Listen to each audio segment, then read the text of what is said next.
you expecting a deep winter or deep autumn result from me, but received a true winter or true autumn result instead? This is such a common scenario I've been seeing, and I'm going to just put out there that perhaps these bolder colors are not as safe as these darker and more neutral colors, and that's why you're having trouble accepting. Mostly this happens with true winters, but it does happen with true autumns as well. I find in self-color analysis, if somebody is really having trouble color analyzing themselves, they jump to more of the neutral undertone range, which does make sense. If it's tricky to tell between cool and warm, usually for a professional, that may mean somebody is in the neutral undertone range. But in a lot of cases, if somebody's doing a self-color analysis, it's usually their first rodeo and it's hard to see yourselves sometimes. And so a lot of cases, if somebody's having trouble in the self-color analysis realm and deciding between cool and warm, it's mostly related to they lack experience in doing color analysis checks. I mean, don't disrespect it and say this with so much love. It's really hard to see ourselves as accurately sometimes, and again, it's usually your first rodeo. Let's say you were expecting a deep palette result but received a true winter result. Look at these two side by side. Look at some of these bolder pinks and bolder reds.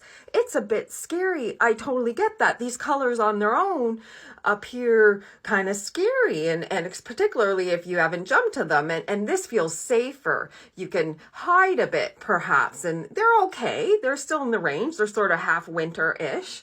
But going here takes a bit of a jump, and these colors actually add vibrancy to you, where the deep colors are okay.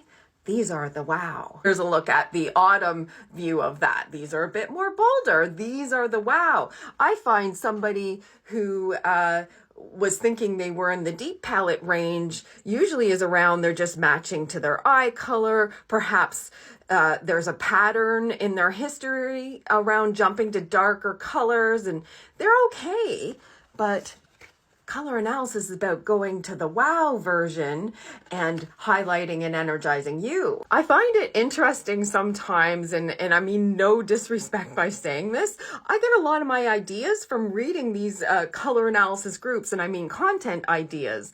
And I see some people post sort of before and afters in their color palette, and when they're surprised with their results and get a whole bunch of feedback of mixed things in the results, comments that is, people automatically in these comments jump to the palettes that rest between two palettes, because these are the palettes that are most commonly talked about on the internet, in my opinion, or well, from what I've seen anyways. And I will say, out of my service, out of thousands and thousands and thousands of clients from around the world, most people receive a true palette. And I'm not saying all out there before people jump to conclusions. I'm just saying it's over 50% of my stats that people receive a true palette. In some cases, it's about just jumping into the more bolder colors. In a self-color analysis, perhaps this feels safer. Perhaps is what you're used to and what's in your closet.